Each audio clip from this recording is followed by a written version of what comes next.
Olá, meu nome é Ricardo e hoje eu estou aqui para compartilhar mais uma palavra com você.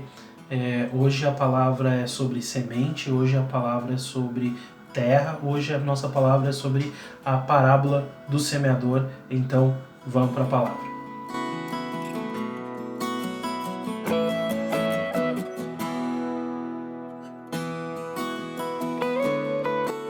Bom, gente, para a gente começar a nossa palavra hoje, a ideia é a gente começar estudando então essa parábola, lendo ela. Eu queria que você me acompanhasse então lá no capítulo 13 do livro de Mateus. A gente vai ler do 3 ao 8, que é quando Jesus propõe essa parábola, e aí a gente vai se aprofundar nela, porque a ideia hoje é dar uma quebrada nessa palavra e tentar entender a fundo o que ela fala com a gente, tá bem? Então vamos ler o texto para a gente começar a nossa viagem. Na minha Bíblia diz assim: Jesus falou muitas coisas por parábolas, dizendo: o semeador saiu a semear. Enquanto lançava a semente, parte caiu à beira do caminho, e as aves vieram e a comeram.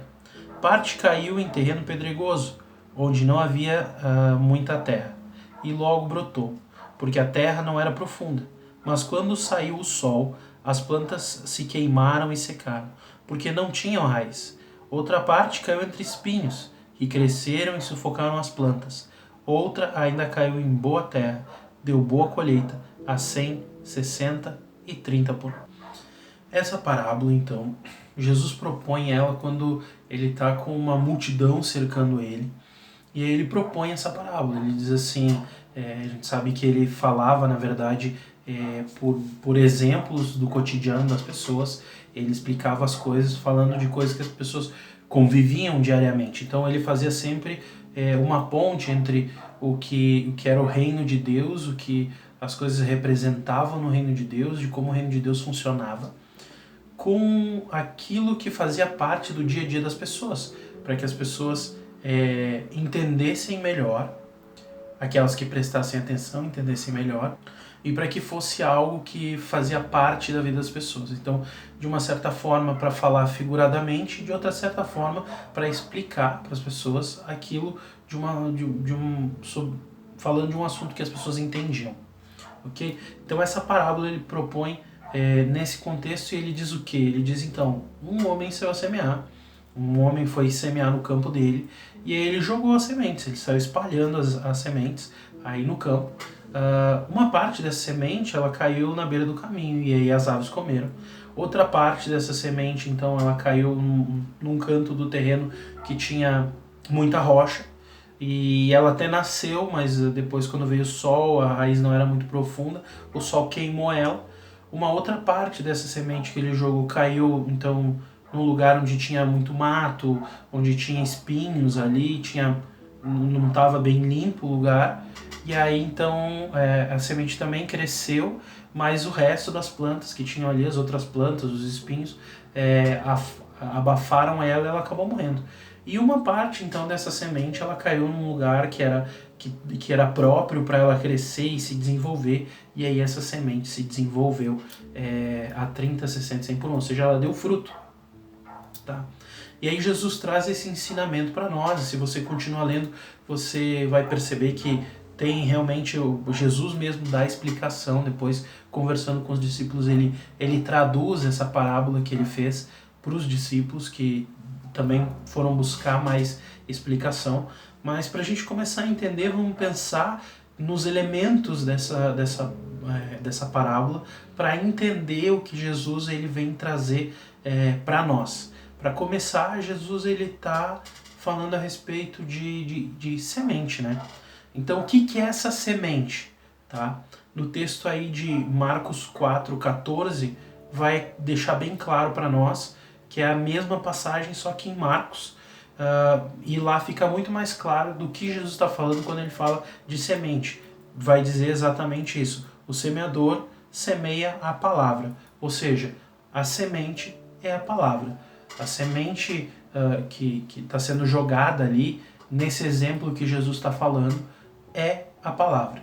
E obviamente quem está dando a palavra, quem está levando a palavra nesse momento é Jesus. Então Jesus é o nosso semeador, porque é Ele quem dá a palavra, é Ele quem revela a palavra, né? hoje através do Espírito Santo nas nossas vidas, mas nesse momento quem estava levando a palavra era ele, quem estava semeando ali era Jesus. Então ele é o semeador. Outro elemento que nós temos dessa parábola é a terra. Tá?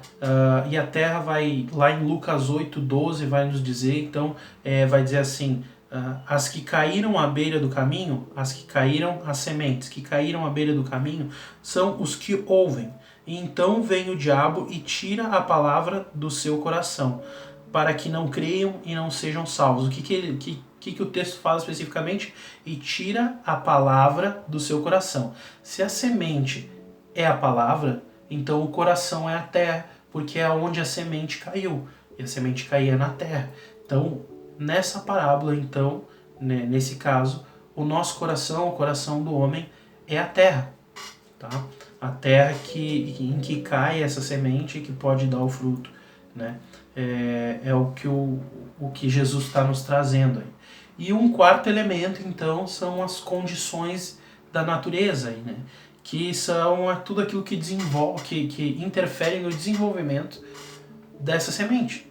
Tudo que interfere nesse desenvolvimento. Que aí Jesus vai dar de exemplo o diabo, falando das aves, com o exemplo das aves, as dificuldades, falando do sol que vem sobre a planta, as tentações, que é tudo aquilo que sufoca a palavra. Ele nos traz essa explicação. Isso tudo fica muito claro se você ler a explicação desse texto que está lá em Mateus, no capítulo 13, do 19 ao 23, é quando Jesus explica para os discípulos essa parábola. E a explicação ela é muito simples. Jesus vai dizer assim, bom, as sementes que caíram na beira do caminho, elas são aquela palavra que cai e o diabo logo rouba do coração. O diabo vem e rouba do coração para que ela não crie raiz. A semente que caiu em terreno pedregoso é aquela semente que cai, por não ter profundidade, o terreno ela até nasce, mas quando vem as dificuldades da vida, as dificuldades vêm e sufocam, matam, secam essa planta. E a que caiu então em terreno no meio dos espinhos, ela também é a palavra que cai, que nasce, mas ela é sufocada pelas coisas do mundo, pelas situações do mundo. E a última então semente, a quarta semente, é a semente que cai no terreno bom, e aí ela dá fruto, e esse é aquele que tem um terreno bom e dá fruto. Dá fruto onde a palavra cai, a pessoa em que a palavra cai dá fruto. E aí eu te peço, qual desses elementos é o elemento principal da parábola? Se você quer arriscar, diz aqui embaixo, comenta aqui embaixo no vídeo, qual deles é o que você acha que é o elemento principal. A gente tem vários argumentos aí, a gente poderia dizer então que a semente é o principal elemento dessa parábola, porque a palavra de Deus é um elemento principal do que ele está falando aqui, de como se recebe a palavra que Jesus está falando aqui. A gente pode ser bem crente fervoroso e dizer assim, o semeador é o elemento principal. O semeador, ele é Jesus, então Jesus é sempre o elemento principal, Jesus é sempre o mais importante. Ou a gente pode ser daqueles que entendem sempre os desafios de Deus e dizer assim, não, as condições da natureza são o elemento principal, porque Jesus, através dessa parábola, está nos ensinando a como vencer todas essas intempéries, como vencer tudo isso que se apresenta para nós, como ir contra tudo isso, contra vencer o diabo, vencer as dificuldades, vencer as tentações. É sobre isso que Jesus está falando. Mas eu quero te dizer que não são esses os elementos principais.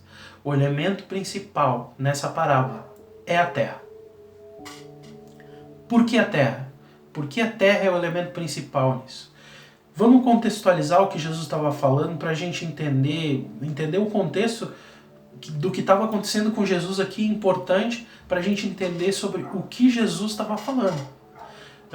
Bom, primeiro, se a gente pegar os livros que contam essa parábola e localizar essa parábola aí no momento histórico dentro deles, a gente vai entender algo muito importante. Os livros que narram isso é o livro de Mateus, o livro de Marcos e o livro de Lucas. Tá? Mateus está no capítulo 13, em Marcos está no capítulo 4 e em Lucas está no capítulo 8. Então nós temos em Mateus dos capítulos 1 ao 13 para entender tudo o que acontece antes, em Marcos do capítulo 1 ao 4 para entender tudo o que acontece antes dessa parábola, e em Lucas do capítulo 1 a 8 para entender tudo o que acontece antes dessa parábola. Ok, o que a gente vai perceber que esses 3 evangelhos vão narrar é que Jesus já tinha feito muitas coisas. Tá? Jesus não estava no começo do ministério dele quando ele propõe essa parábola, mas Jesus já tinha feito muitas coisas. Jesus já havia curado muitos enfermos, tá? Curas que chamaram a atenção, curas que realmente foram reconhecidas. Tá? Ele já tinha libertado pessoas que estavam possuídas e já tinha chamado a atenção com isso também. Ele já tinha confrontado o fariseu, os fariseus, ele já tinha confrontado o povo, o coração do povo, ele já tinha ressuscitado pessoas, ele já tinha feito grandes pregações, por exemplo, o Sermão do Monte, e etc. Ele já tinha feito muitas coisas. Jesus já tinha trabalhado bastante, estava com o ministério reconhecido. Tanto para bem, tanto com aqueles todos que seguiam a Jesus pensando nele, quanto para mal, aquelas pessoas que seguiam Jesus para criticar ele ou só para explorar aquilo que era o ministério de Jesus. Ele já tinha um ministério bem conhecido. Tá? Então o que estava acontecendo especificamente nesse momento? Bom, a primeira coisa que é interessante de ver e que comprova que Jesus já estava bastante conhecido é que essa já era a 3ª pregação de Jesus naquele dia. Tá? Ele já tinha feito 2 pregações anteriores a essa, e essa já era a 3ª pregação de Jesus naquele dia. Bom, especificamente o que Jesus estava fazendo, Mateus 13, 1 a 2 vai nos dizer: naquele mesmo dia Jesus saiu de casa e assentou-se à beira-mar, e reuniu-se ao seu redor uma multidão tão grande que por isso ele entrou num barco e assentou-se, e ele começou a pregar. Tá? Então essa já era a 3ª pregação que Jesus ia fazer, e antes disso, o que estava acontecendo? Ele estava ali na casa de Pedro, ali, e as pessoas já tinham ido para a casa dele ali, já procurar ele para ouvir palavras e tal, e ele foi dar uma relaxada, então, na beira do mar da Galileia ali, foi lá, se sentou, e essa multidão que vinha atrás dele, que tanto que procurava ele para o bem, quanto procurava ele para o mal, como eu falei antes, para sua própria vontade, ou para falar mal dele, ou para achar ele em alguma coisa que ele estava fazendo errado, ou para realmente buscar ele de verdade. Essa multidão achou ele ali e se sentou toda ao redor dele para ouvir ele, para querer mais dele, querer conhecer mais dele. Tá? Então, Jesus então tá ali, então ele vai e as pessoas vão atrás dele, então, e a multidão segue ele para buscar algo, porque toda a multidão, de alguma forma, queria alguma coisa de Jesus. Tá? Então Jesus vai para o barco e aí Jesus propõe essa parábola. Jesus começa a pregar para eles, dessa vez nessa condição, considerando tudo isso que a gente viu a respeito de Jesus, o que estava acontecendo com Jesus até o momento, e ele prega essa parábola. Ele diz isso, ele fala a respeito do semeador que jogava sementes, e as sementes elas caíam nas terras, nas diferentes terras que se comportavam de maneira diferente, e ele está pregando a respeito disso. Tá? E aí então, depois que ele prega tudo isso, ele vai conversar com os discípulos, ele se reúne com os discípulos, e a gente vai ver que não eram só os discípulos, mas aqui o texto de Mateus nos fala os discípulos, e aí os discípulos perguntam para ele, dizem: Jesus, o que você queria dizer com isso? Né? O que você quis dizer com essa parábola? E aí lá em Mateus 13, do 10 ao 16, vai dizer assim, que é a resposta de Jesus para os discípulos. Ele vai dizer: os discípulos se aproximaram dele e perguntaram: por que falas ao povo por parábolas? Ele respondeu: ele respondeu: a vocês foi dado o conhecimento dos mistérios do reino dos céus, mas a eles não. A quem tem será dado, e este terá em grande quantidade. De quem não tem, até o que tem lhe será tirado. Por essa razão eu lhes falo por parábolas, porque vendo eles não veem, e ouvindo não ouvem nem entendem. Nele se cumpre a profecia de Isaías. Ainda que estejam sempre ouvindo, vocês nunca entenderão. Ainda que estejam sempre vendo, jamais perceberão. Pois o coração deste povo se tornou insensível. De má vontade, ouviram com seus ouvidos e fecharam os seus olhos. Se assim não fosse, poderiam ver com os olhos, ouvir com os ouvidos, entender com o coração e converter-se, e eu os curaria. Mas felizes são os olhos de vocês, porque veem, e os ouvidos de vocês, porque ouvem.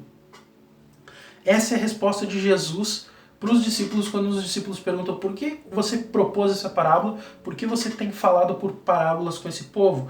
E pode parecer uma resposta estranha de Jesus, porque se você simplesmente lê assim, neutro, sem entender o que estava acontecendo, você vai dizer, poxa, Jesus disse que veio para pregar a palavra, Jesus veio para expandir o evangelho. E aí, nesse momento, Jesus está claramente dizendo que ele não quer que o pessoal entenda o que ele está falando, que ele não quer que essa multidão entenda sobre o que ele está falando. E é muito contraditório, então, olhar e entender desse jeito. Mas se a gente começa a estudar, a pensar a respeito, a gente vai começar a perceber que não. Por exemplo, o texto, da maneira como o texto é narrado lá em Marcos, no capítulo 4, no 10, já nos dá uma pista do que estava acontecendo aqui, o entendimento que estava acontecendo aqui. Porque lá em Marcos vai dizer o quê? Que Jesus, quando ficou sozinho com os discípulos e alguns que estavam com eles, ou seja, Jesus não estava sozinho só com os discípulos, Jesus estava sozinho com algumas pessoas que foram até ele procurar a resposta, a tradução dessa parábola que Jesus tinha proposto. Ou seja, Jesus, ele não está fazendo acepção de nenhuma pessoa. Ele não está dizendo, eu não vou explicar essa parábola para esse, para aquele ou para aquele outro. Ele está dizendo, eu falei por parábolas e se a pessoa quiser entender o que eu estou falando, ela vai me procurar e aí eu explico para ela. E ele não faz essa distinção de quem é que vai receber. É todo aquele que for procurar a resposta, esse vai encontrar. E aí, uma parte importante para a gente entender isso aí nessa resposta de Jesus é a parte que soa mais estranha a parte que soa mais estranha nessa fala de Jesus, que é a parte que ele vai dizer assim, a quem tem será dado, e este terá em grande quantidade, de quem não tem, até o que tem lhe será tirado. Que parece que está um pouco fora de contexto, porque Jesus está falando aí de ouvir, de não ouvir, e aí ele fala que quem tem vai receber mais e vai ter em abundância, e quem não tem, até o que tem vai ser tirado.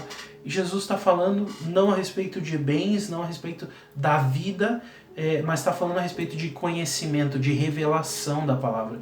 Ele está dizendo aquele que tem a revelação e que busca essa revelação, esse vai receber cada vez mais. Mas aquele que não tem e não busca a revelação, aquele que não entende e não vai atrás de mim para entender aquilo que eu estou falando e que eu estou pregando, esse até a revelação, um pouco de revelação que tem, vai ser tirada, porque não tem buscado, porque não tem quisto entender mais, não quis entender mais daquilo que eu tenho falado. E por isso que ele está falando de pessoas que ouvem e não entendem, porque não buscam, porque não querem. Aí ele fala para os discípulos, a respeito dos discípulos, mas vocês sim são felizes, porque os olhos de vocês têm visto e os ouvidos de vocês têm ouvido tudo o que eu tenho ensinado. Então Jesus está falando disso. Outro detalhe importante para a gente entender nessa fala de Jesus, que nos leva também a essa mesma conclusão, é o fato de que Jesus fala que o coração desse povo se tornou insensível. Lembra o que essa parábola fala, que é o que a gente está conversando? Essa parábola fala a respeito de terra. Lembra o que foi que a gente entendeu, que Jesus dá a explicação do que é a terra? Ele diz que é o coração do homem. Então, quando Jesus está falando isso, ele está dizendo, esses homens transformaram o coração deles em terra imprópria. Ele está dizendo que o coração deles se tornou insensível, o coração se tornou duro, e isso tornou o coração deles em terra imprópria. Por isso eles não ouvem, por isso eles não entendem, por isso eles não recebem a palavra que está sendo ministrada. E por fim, por último sinal, para a gente entender que realmente Jesus está falando da terra aqui, é que quando ele dá o bom exemplo, ele não fala a respeito de não ter problemas nessa terra. Ele diz assim, a semente que caiu em boa terra, ela deu fruto a 30, 60 e 100 por um. Ele não diz a semente que caiu na terra, que estava na sombra e não pegava sol. Ele não diz a terra que caiu longe dos pássaros e os pássaros não conseguiam comer. A terra que tinha o espantalho, que daí impedia os pássaros de vir comer a semente. Ele não falou a terra que não tinha espinho. Ele falou, a semente que caiu na terra boa, ela deu fruto. Então, a comparação é exatamente a terra. As terras que não eram boas não deram fruto. A terra que era boa deu fruto. Então, Jesus está falando de terra aqui. Jesus está nos trazendo esse exemplo para falar a respeito da terra, que são os nossos corações. Então, se Jesus está falando de terra, e essas terras são o nosso coração, e é possível ter corações diferentes e as consequências que traz isso, então vamos entender o que Jesus está falando para nós e o que ele está ensinando para esse povo, para a gente entender a respeito de quais terras os nossos corações podem ser. A primeira coisa que eu queria com você é que você imaginasse isso, essa situação que Jesus está propondo para eles. Porque às vezes a gente vê muito desconexo, uma parte da semente caiu num terreno de um tipo, outra parte da semente caiu num terreno de outro tipo, e a gente não consegue imaginar. Mas imagine você um pequeno produtor que ele prepara uma parte do campo dele, tá? E não sei, à esquerda desse campo tem um terreno rochoso. Na frente tem uma parte que ele não tratou, que ele não limpou, então ali tem uns espinhos, ali tem um mato maior. À direita desse campo tem então a estrada que chega até o terreno desse semeador. E quando ele sai para semear, ele vai atirando semente então. E uma parte dessa semente vai caindo em cada um desses 4 terrenos. Não é que simplesmente o semeador saiu e atirou semente para todos os lados. O objetivo dele era que a semente caísse em boa terra. Mas como esses outros terrenos, todos os terrenos estavam próximos, então parte das sementes foram caindo em cada um desses terrenos. E cada um desses terrenos representa para nós cada um dos corações que nós podemos ter, cada uma das posturas que nós podemos ter como sendo terra, como o nosso coração sendo as terras. Então vamos entender o que Jesus fala especificamente sobre cada um desses corações, cada uma dessas terras. A primeira terra que aparece para nós é a beira do caminho. Aí em Mateus 13:4, Jesus vai dizer então que a semente, então, o semeador saiu a semear e uma parte da semente caiu à beira do caminho e as aves vieram e comeram essa semente. E aí você vai dizer, não, esse texto nem fala de terra, você está equivocado, você está errado, você se enganou. Mas a gente precisa entender que a beira do caminho ela é de terra, ela é um tipo de terra. E se você pensar em caminhos que você já deve ter visto de terra, você pode ter um lugar que tem muita grama, mas se no meio disso tem um caminho onde as pessoas passam muito, onde tem muito tráfego de pessoas, onde muitas pessoas passam, esse caminho ele já não tem mais grama, ou a grama já está morrendo nesse caminho, ou ele já não tem mais grama. Fica um carreiro marcado no meio daquela grama, daquele mato, porque tem muitas pessoas passam. Se você pensar em estradas do interior, você vai perceber que é onde passam os carros, ainda que seja um lugar gramado, onde passam os carros, onde passam os pneus, ali não tem grama. Por quê? Porque nesse lugar o chão é terra batida, é terra socada, pisoteada, é uma terra dura. Então, na verdade, por que as aves vieram e puderam comer essa semente? Por que as aves não puderam comer a semente que caiu na terra boa? Tinha algum impedimento para que elas comessem essa semente? Talvez você possa dizer, não, nas pedras elas não alcançavam, no meio dos espinhos elas não alcançavam. Mas por que na terra boa, que não tinha nenhum impedimento, elas não comeram? Porque tinha algum espantalho? Não. Elas não comeram porque logo a semente penetrou na terra. Mas já na terra batida da beira da estrada, já na terra da beira da estrada, a semente não teve como penetrar nessa terra, ela era uma terra dura, então a semente ficou ali e no final acabou sendo pisoteada e as aves vieram e comeram. Então, na verdade, o diabo, que é o que Jesus está falando, ele não vem e rouba a palavra simplesmente, mas ele rouba a palavra daquele coração duro, e é isso que representa. Então as aves só comem essa semente porque ela não pôde penetrar na terra, ela não pôde entrar na terra. E essa terra, ela representa de fato esse coração duro, um coração resignado, um coração que não se deixa alcançar. Talvez você possa pensar nesse sentido de coração resignado, pessoas que decididamente não querem crer em Jesus, decididamente, eu não creio em Deus. A gente pode pensar em pessoas, e essa é a maior realidade, pessoas que são um terreno pisoteado, que são um terreno ferido, são corações pisoteados. E se a gente for pensar isso, tem muitas pessoas. E essa terra da beira do caminho, ela representa de fato esse descrente, que não crê porque tem o coração duro, talvez porque seja pisoteado, talvez porque seja resignado. Então, eu quero que você possa pensar também em todos aqueles que estão ao teu redor, ou se de repente você é essa pessoa que tem o coração ferido, pisoteado por alguma coisa que a igreja fez, por alguma coisa que que a igreja se posicionou, ou mesmo por coisas que não tem a ver com a igreja, mas que te fizeram não crer na palavra de Deus. Ou se você tem alguma pessoa próxima a você que tem isso, você pode entender dessa maneira e ver que Jesus está falando a respeito dessas pessoas que têm esse coração duro. Quando ele fala dessa terra, ele fala do descrente, aquele que não recebe a palavra. Depois nós temos o solo rochoso.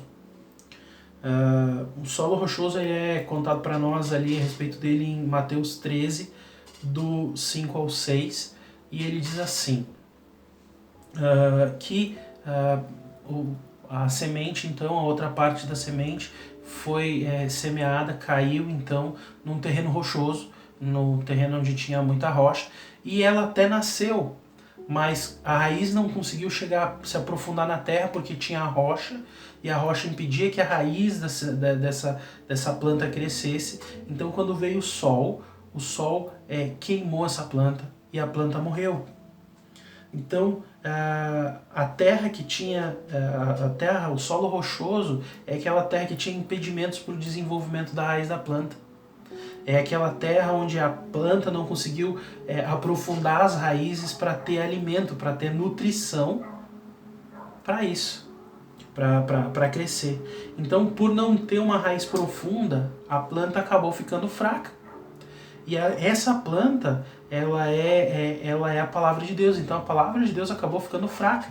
E quando veio, então, o tempo, quando veio a natureza mostrar a dureza, e aqui nesse caso é a vida cristã, quando ela chega com as coisas duras da vida, a planta morre, porque ela não tinha profundidade.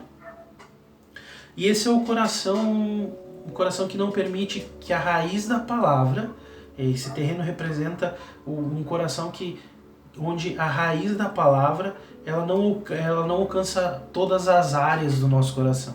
Porque essa é a necessidade de que a palavra caia no nosso coração e que a raiz dela alcance todas as áreas do nosso coração, todas as áreas da nossa vida.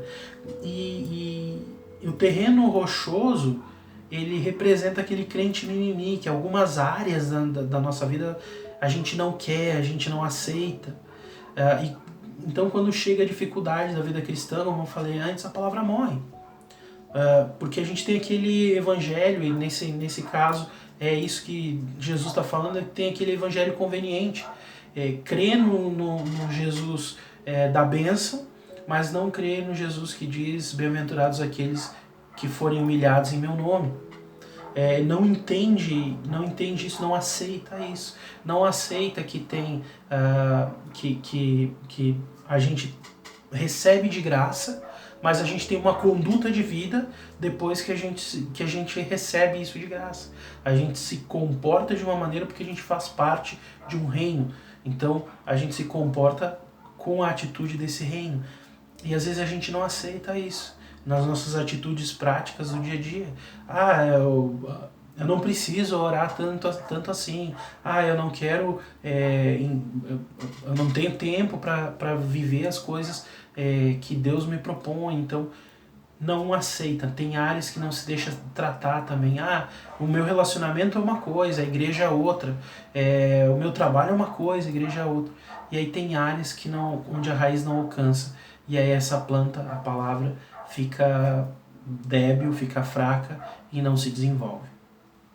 Depois nós temos a terra espinhenta, terra que tinha espinhos, que conta para nós aí em Mateus 13:7, e vai dizer que uma parte da semente caiu numa terra que tinha espinhos, e cresceram, a planta até cresceu, mas junto com ela cresceram os espinhos, e no final esses espinhos sufocaram a planta. Tá? E essa terra é a terra que tinha competição para a nutrição da planta. Essa terra não era uma terra pura, ela é uma terra onde a semente caiu, mas tinham outras sementes junto nessa mesma terra. Tinha outras sementes que cresceram, e aí essas sementes elas disputaram a nutrição primeiro da planta. Então a planta já não cresceu de maneira da melhor maneira possível, porque tinha outras sementes usando a nutrição dessa terra. E ainda além disso, essas plantas acabaram crescendo mais fortes que a planta da palavra, e aí elas acabam sufocando essa planta. Então, todas as outras sementes que tinham nessa terra, elas cresceram e acabaram, além de roubar um nutriente, elas acabaram sufocando essa planta. Então, essa terra representa aquela terra onde todas as paixões que o mundo nos oferece acabam sendo sementes que concorrem com a palavra de Deus. E a palavra de Deus, a gente não pode ter concorrência com a palavra de Deus na nossa vida. Eu não estou dizendo que você não pode ter mais nada na sua vida, mas tudo aquilo que concorre com a palavra e a vontade de Deus na minha e na tua vida é uma semente que pode acabar matando a palavra na nossa vida. Ou seja, então tu está dizendo que eu não posso ter sonhos para o meu futuro. Não, você pode ter sonhos para o seu futuro. Mas se esses sonhos roubarem nutriente do que é a vontade de Deus na sua vida, a vontade de Deus vai morrer. Então tome cuidado com os sonhos. Mas eu não posso ter uma carreira? Pode ter uma carreira. Às vezes até essa carreira é o chamado de Deus para a nossa vida. Mas se isso é algo que compete com a nutrição no nosso coração, que vai ser dado para a vontade de Deus e para a palavra de Deus, então isso é algo concorrente e pode acabar sufocando a planta da vontade de Deus na nossa vida. Essa terra são aqueles corações que querem viver dois mundos.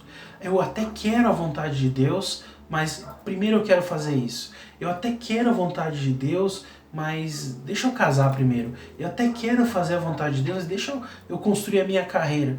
Nunca vai acontecer, porque a construção da carreira, a construção do casamento, a construção do não sei o que é aquilo que concorre no meu e no teu coração com a palavra de Deus, vai sempre demandar algo a mais, vai sempre demandar um tempo a mais e vai sempre matar a planta que é a palavra de Deus na nossa vida. Então, esse é aquele crente apaixonado pelo mundo, é aquele crente apaixonado pela sua própria vida, e não entende o texto que diz que aquele que quiser ganhar a sua vida vai perder ela, e aquele que perder a sua vida pelo reino de Deus vai ganhar ela. É esse crente que representa a terra espinhenta, o coração da terra espinhenta. E o último então é a terra boa, que está lá em Mateus 13:8, e vai dizer que uma parte dessa semente caiu numa terra boa, e essa terra deu fruto a 30, 60 e 100 por um. Essa é a terra que é preparada e nutrida para receber semente. Essa é a terra aquela que foi tratada, que foi remexida, que foi bem nutrida, que colocaram as coisas certinhas para que a semente crescesse. E essa terra, por ela estar preparada e nutrida, ela dá fruto na capacidade máxima dela. Aqui diz 30, 60 e 100 por um, quer dizer, 30 frutos por uma semente, 60 frutos por uma semente, 100 frutos por uma semente. Mas isso não está na terra, e sim na capacidade que aquele semeador trabalhou naquela terra. Mas essa é uma terra disposta a ser tratada e nutrida. Tem buscado a nutrição, tem buscado ser tratada, ser limpa e ser bem cuidada. Essa terra temos que ser nós, essa terra é o cristão maduro. Esse é o coração que ele está preparado para receber a palavra, para receber a vontade de Deus. E por isso essa palavra, essa vontade de Deus, ela se multiplica na vida desse cristão. Esse é aquele cristão maduro que busca a revelação de Deus, que busca a vontade de Deus, que tem vida constante com o Senhor, que anda na vontade dele, e são os discípulos. E são aqueles homens e mulheres que foram buscar a revelação da palavra, daquilo que a gente estava falando antes.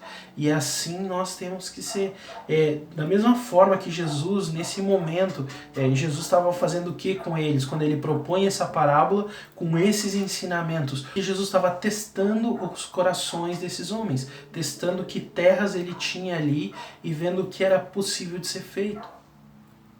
E da mesma forma como Jesus fez isso com aqueles homens, nessa situação, onde tinha muita gente buscando muita coisa em Jesus, na presença de Jesus, tanto aqueles que só queriam cura, quanto aqueles que só queriam julgar Jesus, quanto aqueles que de fato queriam seguir a Jesus e entendiam que ele era o Messias, tinha todo esse tipo de gente. Então tinha todo esse tipo de terra, e Jesus estava testando as terras onde a semente estava caindo, aquela palavra que ele estava lançando. E da mesma forma como Jesus fez isso naquele momento, Jesus segue fazendo isso nas nossas vidas hoje. Jesus segue fazendo isso conosco hoje. E aí, se a gente entende isso, eu quero encerrar essa palavra com essa pergunta. E a pergunta é: que terra nós somos? Eu queria que você baixasse a sua cabeça, que você fechasse seus olhos, e eu queria orar por você e por mim, para que nós possamos receber a revelação de Deus e a vontade de Deus, e que os nossos olhos e ouvidos estejam abertos, e que nós sejamos as pessoas que têm e vão receber muito mais e vamos ter em abundância, e não aqueles que têm pouca revelação e que não buscam mais revelação de Deus e que vão perder até a pouca revelação que têm. Amém? Vamos baixar nossa cabeça, vamos fechar os nossos olhos e vamos orar. Senhor Jesus, vem sobre nós, derrama do teu conhecimento, do teu espírito, da tua revelação, para que nós possamos entregar o nosso melhor para ti, que nós possamos ser a melhor terra diante da tua presença e que nós possamos entender a tua vontade e o teu querer sempre na nossa vida. Que essa planta da tua palavra e da tua vontade sejam sempre muito bem nutridas no nosso coração e que nós sejamos sempre homens e mulheres que buscam a tua vontade em primeiro lugar, Pai. Em nome de Jesus. Amém. Amém, então, queridos. Se você gostou dessa palavra, deixa o teu like. Se você acha que essa palavra pode abençoar alguém que é próximo de você, um amigo, aquele que você está pensando agora nesse momento, pensou, essa pessoa precisava ouvir essa palavra, compartilha essa palavra com essa pessoa, manda para ela e diz, cara, toma um tempinho, olha essa palavra aí que vai te edificar, compartilha essa palavra. E, bom, se você assistiu até esse momento, eu vou entender que você gostou do nosso conteúdo, então te inscreve no canal para receber mais publicações, e é isso, tá bem? Obrigado por ouvir até aqui, um abraço e até o próximo vídeo. Falou!